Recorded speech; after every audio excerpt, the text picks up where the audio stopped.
«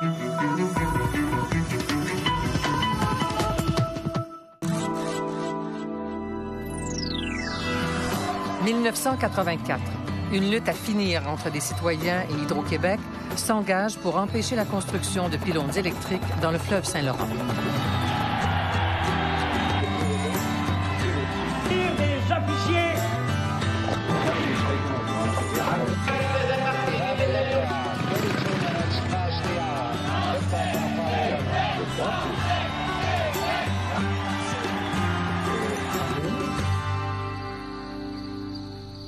Bienvenue à Tout le monde en parlait. 1984, Hydro-Québec veut vendre et exporter rapidement son électricité vers les États-Unis. Pour y arriver, elle envisage de construire une série de pylônes électriques qui traverseraient le Saint-Laurent entre Grondines, dans la région de Portneuf, et Lotbinière. Les citoyens de ces régions craignent que leur paysage soit défiguré, leurs terres agricoles saccagées et leur environnement détruit à tout jamais. Déterminés et tenaces, ils s'opposent à ce projet et se mobilisent contre Hydro-Québec. Voici l'histoire de cet affrontement. J'habite un fleuve en Haute-Amérique, presque océan, presque Atlantique. À partir du moment où je me suis installée à Grondines, j'ai fait beaucoup d'expositions sur le thème de hommage au fleuve Saint-Laurent. C'est devenu ma source d'inspiration. J'habite un fleuve en Haute-Amérique.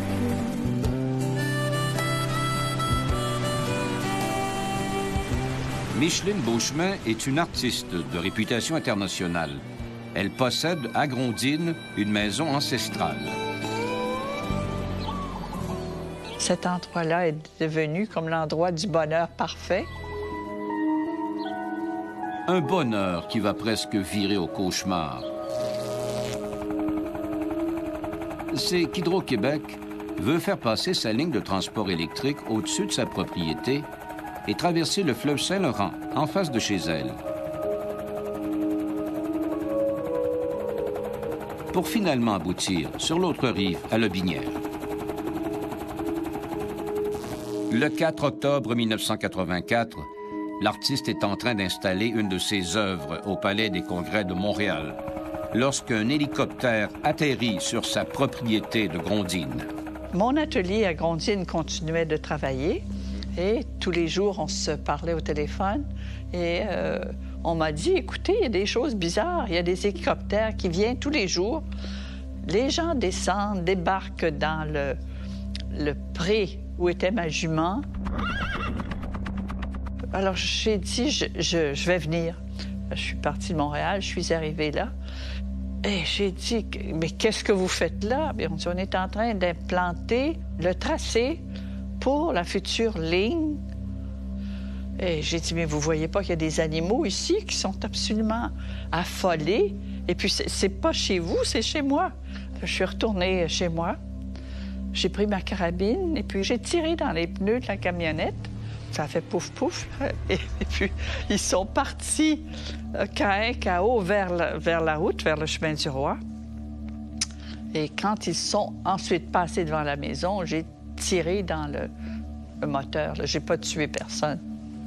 Mais je peux vous dire qu'ils sont pas revenus. C'est un sentiment de colère qu'éprouve Micheline Beauchemin. Sa jument noire pur sang, qui s'est grièvement blessée sur une clôture à l'arrivée de l'hélicoptère, meurt quelques jours plus tard à l'hôpital vétérinaire de Saint-Hyacinthe.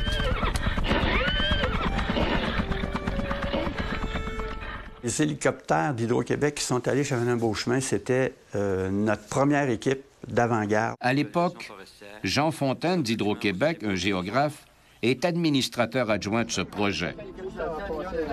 La société d'État n'a jamais consulté Micheline Beauchemin concernant cette ligne qui va passer au-dessus de sa propriété. Là, on avait une carte noire dans notre dossier. On avait un carton noir. Là, on avait fait une erreur, puis il fallait vivre avec cette erreur-là. Sans prendre rendez-vous, Mme Beauchemin décide de se rendre directement au bureau de Guy Coulombe, le PDG d'Hydro. J'ai dit, mais qu'est-ce que c'est que j'apprends que vous allez mettre une ligne, vous passez chez moi, vous venez, vous tuez mes animaux et J'ai jamais eu aucun avis. Il dit, mais vous n'êtes qu'une puce. J'étais en colère. Alors, j'ai dit, vous allez voir qu'est-ce qu'une puce peut faire. Choqué par de tels propos dont Guy Coulombe dit ne pas se souvenir 24 ans plus tard, Micheline Beauchemin s'engage dans la bataille de sa vie. J'ai pensé, ça m'a pas pris beaucoup de temps, mais qu'il fallait absolument faire l'impossible. Il fallait faire l'impossible pour stopper ce projet de ligne d'hydro qui tire son origine d'un contrat de vente d'énergie signé entre le gouvernement de Pierre-Marc Johnson et le NEPOOL, le New England Power Pool. Il y aura donc devancement de la construction de la 6e ligne en provenance de la baie James. Cette ligne à courant continu sera mise en service en 1990. Cette ligne pour vendre de l'énergie garantie aux Américains de la Nouvelle-Angleterre était prévue pour 1998. D'habitude, un projet de cette envergure-là, c'était de l'ordre de 10 ans. Le projet est marqué « pressé » par Hydro-Québec, car il doit rapporter entre 1990 et 2000 plus de 5 milliards de dollars à la province. Au niveau des études, suivi, permis, construction. Et là, il fallait le faire en 5 ans. Donc, il fallait prendre toujours les moyens les plus efficaces pour arriver à nos objectifs. Micheline Beauchemin mobilise les citoyens de Grondines contre le projet d'Hydro. Sa renommée d'artiste lui permet d'obtenir le soutien de plusieurs personnalités politiques, municipales et d'affaires. Elle engage l'avocat Guy Bertrand pour qu'il dépose une demande d'injonction pour faire stopper le projet. La population est placée devant le fait accompli. C'est qu'on a signé un contrat, l'énergie doit être livrée en 1990, et on dit à la population, embarquez dans le bateau, vous n'avez pas le choix. Alors que la loi dit qu'on doit consulter avant d'arrêter un projet définitif. De l'autre côté, sur la rive sud du fleuve Saint-Laurent, les citoyens de Lotbinière se mobilisent à leur tour. Le patrimoine que représente le Saint-Laurent n'était absolument pas pris en considération. C'était traité comme un cours d'eau comme un autre. André Sténier, qui habite à cette époque Lotbinière, est lui aussi outré par l'attitude d'Hydro. Il s'engage dans la lutte et devient président du groupe Contestation Portneuf-Lotbinière. C'est de nous dire, nous avons un contrat avec les États-Unis, nous devons être prêts à livrer de l'électricité en 91. Pour cela, il faut que nous commencions dès maintenant. Nous n'avons plus le temps de passer par toute la consultation sur le tracé de la ligne. Un véritable affrontement se dessine entre Contestation et Hydro-Québec. Les résidents de Lotbinière bloquent pendant quelques heures la route 132 qui longe le Saint-Laurent dans le but de sensibiliser la population et les élus. En 1985, John Tchatcha est nommé ministre de l'Énergie et responsable d'Hydro quand Robert Bourassa revient au pouvoir. C'était une préoccupation parce que ça avait été apporté à mon attention par un groupe de contestataires de la région. Et j'avais vu que c'était pas quelque chose vraiment de farfelu, c'était bien fondé, leur contestation. Une contestation bien fondée qui prend le chemin de la procédure judiciaire. L'avocat Guy Bertrand dépose devant la Cour supérieure une requête pour rendre inconstitutionnelle l'exportation de l'électricité. Il est loin d'être sûr, et au contraire, qu'il ne relève pas de l'autorité fédérale, ce qui touche l'exportation de l'énergie à l'extérieur du Canada. Et on n'a jamais pris la position qu'on n'aurait pas pu exporter sans le consentement d'Ottawa. Notre position, c'était, si les richesses naturelles sont les nôtres, bien, ce qu'on fait avec, c'est notre décision. Pendant ce temps, Contestation étoffe son dossier et propose un autre corridor à Hydro-Québec, celui de Trois-Rivières-Bécancour. C'est un corridor en zone industrielle, plus en ligne droite vers le poste de raccordement des cantons et qui coûterait moins cher. Il y a en plus une ligne de transport d'Hydro qui est déjà installée. Moi, je me dis, si vraiment on est pressé, on devrait plutôt traverser en ligne droite. S'il fallait passer par Bécancour, on ne pouvait pas rencontrer les échéanciers des contrats signés avec les Américains. Malgré l'opposition de contestation, le gouvernement décide d'imposer par décret le tracé de Portneuf-Lobinière. C'est une décision qui est loin d'apaiser la grogne des opposants. Cette décision-là, c'est une insulte, c'est nous prendre pour des innocents, c'est prendre le comité de contestation pour des enfants, puis leur dire, bon, mais ça fait 6 mois que vous énervez, là. Bon, ben, la décision, M. Tchatcha, il l'a prise, puis c'est fini, là. Le premier ministre Robert Bourassa doit s'en mêler. C'est avec M. Bourassa que nous avons réussi le premier grand tournant de l'affaire. Mais je trouve qu'avec l'hydroélectricité, on a tous les atouts sur le plan du prix, de l'écologie. Le seul problème qu'on a, dans certains cas, c'est les lignes de transmission. On le voit. M. Bourassa nous dit, ça me paraît sérieux ce que vous dites, je vais demander une révision du dossier par M. Tchatcha et en attendant un moratoire à Hydro-Québec sur les travaux. Le premier ministre était très sympathique. À quelle autre mesure pourrions-nous prendre pour s'assurer que l'environnement va être protégé? La rencontre avec le premier ministre est encourageante, mais on est encore bien loin d'une solution pour mettre un terme à cet affrontement. Le 8 décembre 1986 est une date charnière. Le BAP, le Bureau d'audience publique sur l'environnement, met son nez dans le dossier. André Beauchamp préside les audiences. Normalement, on s'attendait à avoir 2 corridors ou 3 corridors. Et quand on est arrivé au moment de l'audience, il n'y avait qu'un corridor parce que le gouvernement avait statué sur la sélection du corridor avant que la consultation publique ait lieu. Donc, ça donnait mauvaise bouche en partant au dossier et les gens ont beaucoup accroché là-dessus en disant, au fond, les vraies décisions ont-elles été prises avant que le dossier ne soit soumis à l'audience? Devant le BAP, les opposants à la construction de la ligne aérienne proposent une autre solution. C'est de faire passer des câbles électriques sous le fleuve Saint-Laurent pour sauvegarder la beauté du paysage. Les ingénieurs d'Hydro répliquent que cette idée doit être rejetée parce qu'elle n'est pas au point techniquement. On va voir qu'ils seront contredits par d'autres experts.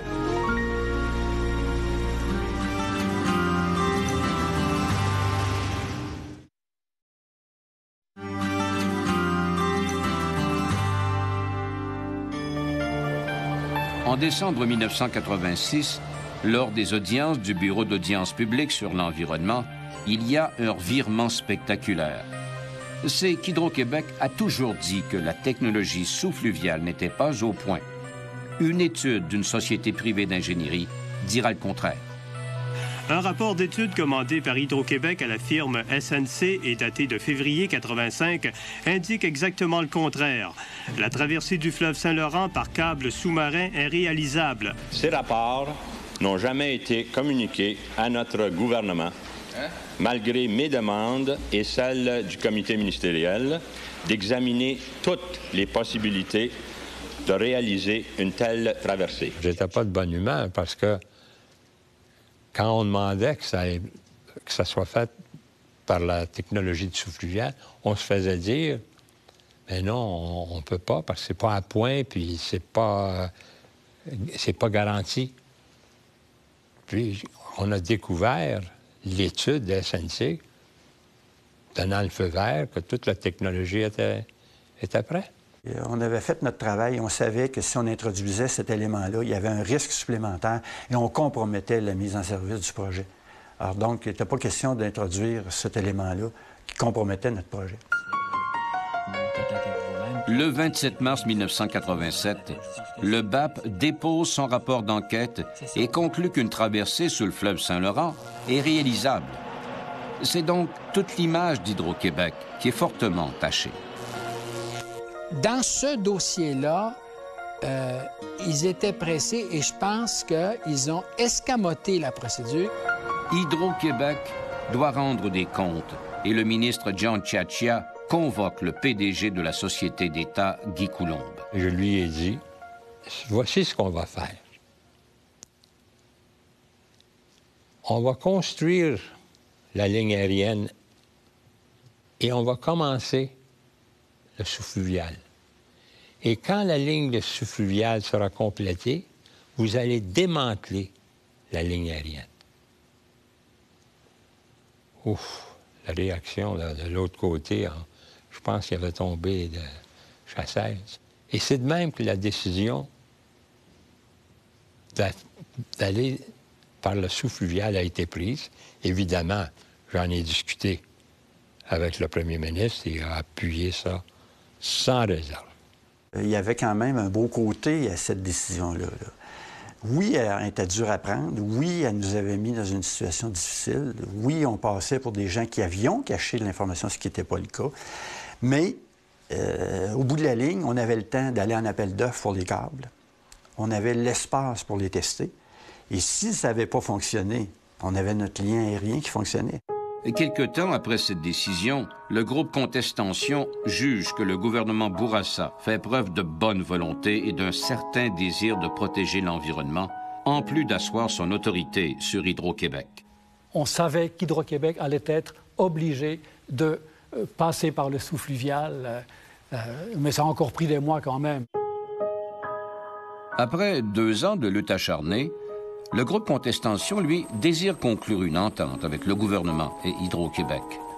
Une entente qui garantirait le démantèlement de la ligne aérienne dès 1993 et qui permettrait de payer la facture des avocats et de mettre fin au recours judiciaire. Il nous a fallu 14 versions successives pour arriver à une version qui soit acceptable pour nous, parce que nous étions très exigeants. Nous voulions absolument assurer l'avenir. Hydro-Québec avait besoin d'une solution provisoire. On lui accordait la solution provisoire, mais avec des engagements fermes qu'elle était vraiment provisoire. Et donc, on voulait avoir l'argent nécessaire, la reconnaissance nécessaire pour pouvoir actionner Hydro-Québec si elle ne respectait pas le caractère provisoire de cette solution temporaire. Hydro-Québec et les opposants au passage de la 6e ligne aérienne de transport d'énergie entre Grondines et Lobinière viennent de régler à l'amiable avec l'engagement d'Hydro de démanteler la ligne en question au plus tard le 31 décembre 1993. Les grues et les monteurs de lignes d'Hydro passent à l'action. En septembre 1989, l'immense taupe de 95 tonnes amorce le creusage et le bétonnage du tunnel sous-fluvial de 4 km entre Portneuf et Lobinière. Malgré l'entente, le chantier s'avère très pénible et outrageant pour Contestention. Quand Hydro-Québec a commencé ses travaux, ses vrais travaux, ils ont planté des policiers à l'entrée de tout leur chantier en armes, en nous disant dans un communiqué « Nous craignons trop la violence des gens de Lobinière ». Alors là, moi, j'ai sorti un communiqué, parce que c'était mon rôle à ce moment-là, dire « La violence, c'est Hydro-Québec qui l'a fait, et ce n'est pas nous ». Le chantier est aussi très éprouvant pour bien des résidents. Ah, c'était épouvantable, mais il faut vous dire que pour faire cette jetée-là, c'est des millions et des millions de camions de pierres qui ont été déversés dans le fleuve. Ils l'ont fait, et quand ils l'ont défait, ça a été encore les mêmes années de poussière épouvantable. C'était invivable, c'était invivable. Bien, c'est une des raisons aussi pour laquelle j'ai arrêté de travailler. 8 ans. J'ai arrêté complètement.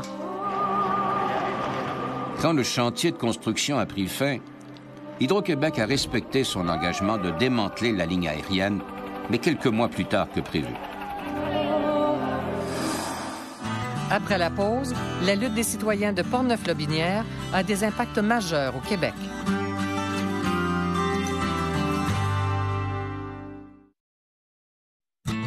Vous pouvez visiter notre site Internet à radiocanada.ca/parler.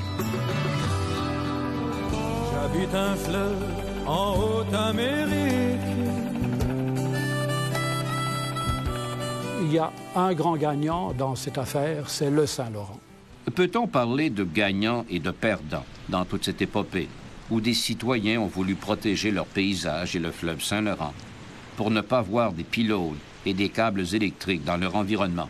enfin, la notion de paysage du Saint-Laurent est devenue une valeur spécifique au Québec qu'il faut encadrer, qu'il faut protéger.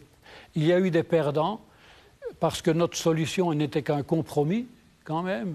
Nous avons accepté que la ligne passe par nos régions, mais Hydro-Québec a accepté de ne pas traverser le fleuve par voie aérienne. Ça a créé un précédent de construire le sous-fluvial. Et si ça devrait arriver à un autre endroit, ça ne serait pas encore une ligne aérienne, ça serait encore le sous-fluvial. Ça s'est passé d'une façon très civilisée. Ces gens-là avaient des opinions. On était bien équipés, Hydro-Québec. Ils se sont équipés pour nous accoter, nous contester. Ils ont fait un travail de recherche très méthodique. Ils ont vraiment été habiles dans leur démarche politique. On n'a jamais essayé de contrer ça. La lutte des citoyens de Portneuf-Lotbinière déborde largement leur région. En effet, le gouvernement Bourassa adopte une loi qui interdit la construction de toute nouvelle structure au-dessus du fleuve Saint-Laurent. Un précédent qui consacre la préservation des paysages comme un enjeu majeur en environnement.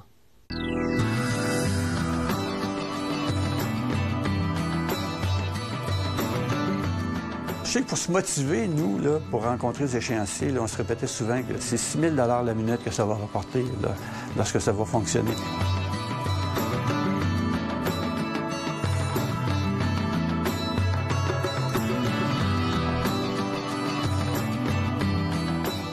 Les gens avaient peur.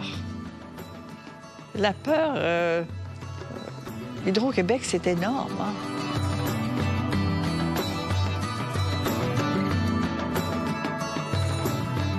J'étais sympathique aux demandes de ces gens-là parce que, essentiellement, il y avait raison en termes des effets sur leur environnement.